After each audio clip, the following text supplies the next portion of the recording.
It now takes up to 11 years to save for a house deposit. Let's have a look. Hello everyone, Florian.Heise here, and welcome to another episode of HeiseSays. Grab your stein of coffee because we're going to look at an article which is highlighting how long it's taking Aussies to save for a house deposit. And this probably lines up with the video I did a few days ago about people just giving up, or our version of the laying down or laying flat movement. I try and be quite stoic about the happenings in the world to not let them affect me. So the idea of people just giving up kind of is a bit foreign to me. I'd be saying, keep going, you can still achieve, but 11 years just for a deposit. Yeah, I can see how people are kind of feeling bad, honestly. 11 years. Just keep this in mind when previous generations could buy and pay off a house in that time and then be scot-free. So, Aussies need almost 11 years to save for a house deposit, new research has found. And once they get onto the property ladder, they face higher mortgage repayments. Well, what this is saying, here's the harsh reality of it. A property is no longer the great equalizer in Australia. We're going to have more and more people that can actually get into property, either intergenerational wealth or just they're earning more money and they have access to this. And then you've got other people, the working class, or probably more the lower earners, even below the working class, who can't get in. And then here you've got, frankly, you're going to have middle-class Australians just struggling to get into property because it takes so long. So you may feel hopeless. We're becoming a stratified society where housing used to be the great thing that would lift everyone up and give people opportunities. You could immigrate to Australia. You could have a house, your own land. You could have a job. You could have holidays, a car, all on one income. And raise a family, provide for them. It's kind of now you need two people. And I wonder if this article is highlighting that difference. We'll have to see. Because back in the day, sure, one person could save up. It usually would be the husband, the breadwinner of the family. You divide and conquer that way. But now you need both members in a couple working just to get a deposit together. So we'll see. The latest ANZ CoreLogic Housing Affordability Report revealed it would take 10.9 years for first home buyers to save up a deposit, down from 11.3 years in the June quarter. Sydney buyers needed the most time to save at 12.8 years, while Melbourne buyers needed 10.6 and Brisbane buyers needed 10.1. Our housing's really gotten stupid here in Brisbane. It's gotten quite expensive. Let's check out the latest asking prices from SQM for Brizzy. There you go, guys. There you go. Oh, it's ticking up again. Oh, boy. But yeah. Look at that. When people are talking about calamitous falls in property, it's overheated. It really has. But are they talking about individuals?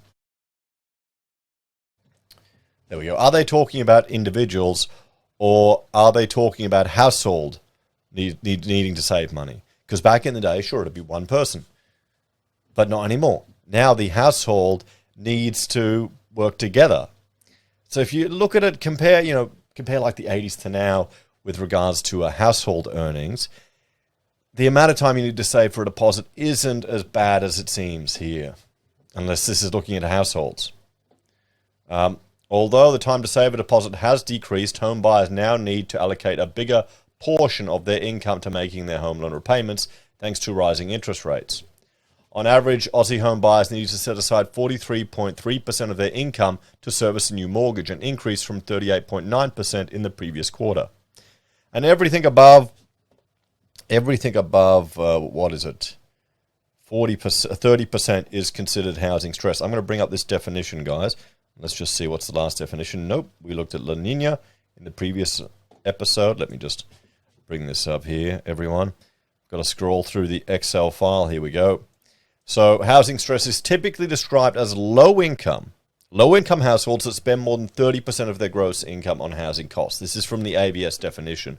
Now, other parties look at people in significant stress where their outgoings is more than all of their income.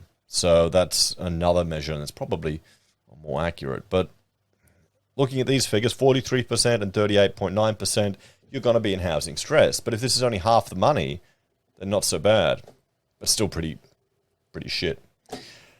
That number increases to a massive 51.1% for Sydney mortgage holders, up from 47%.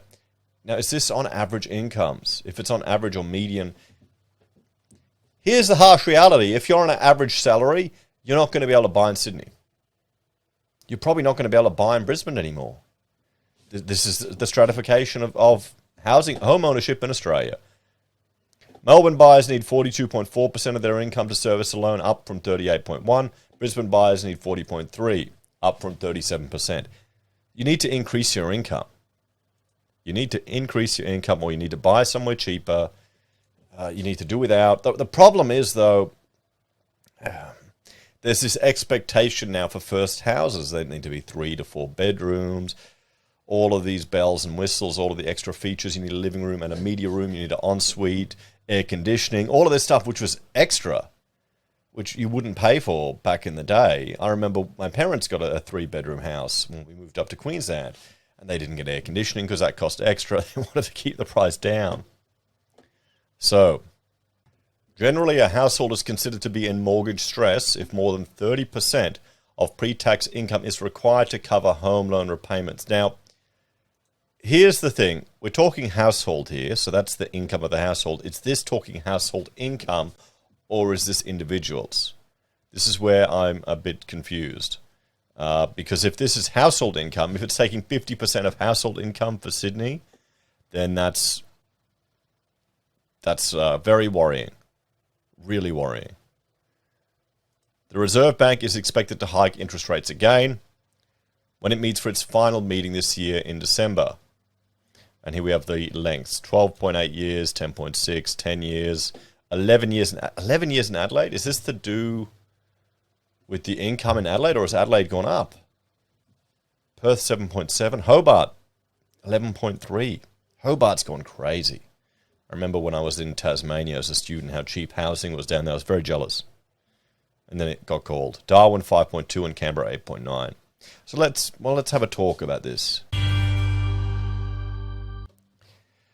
So we have to bear in mind that, okay, this looks tough. It looks bad. If you're looking at getting into the housing market, you can sit and wait for a huge calamitous crash to bring housing tumbling down, and then you can swoop in and get a bargain. The longer I look at the housing market and talk about it and read the articles, the more skeptical I get about that actually occurring. Because, well, there's plenty of evidence now and precedent of government using housing to stimulate the economy. Yeah, that's just given now. We've got evidence of that. It's happened both sides of Parliament. You've got migration ticking up. You've got international students ticking up. You've got construction costs for projects ticking up due to legislation changes. You've got construction costs for projects ticking up due to material costs, although hopefully they'll go down. You've got government stimulating housing through grants, through tax incentives, through shared equity.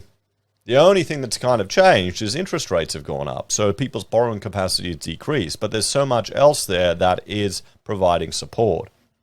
And while first home buyers may be reducing their competition in the market, we're going to see investors slide in.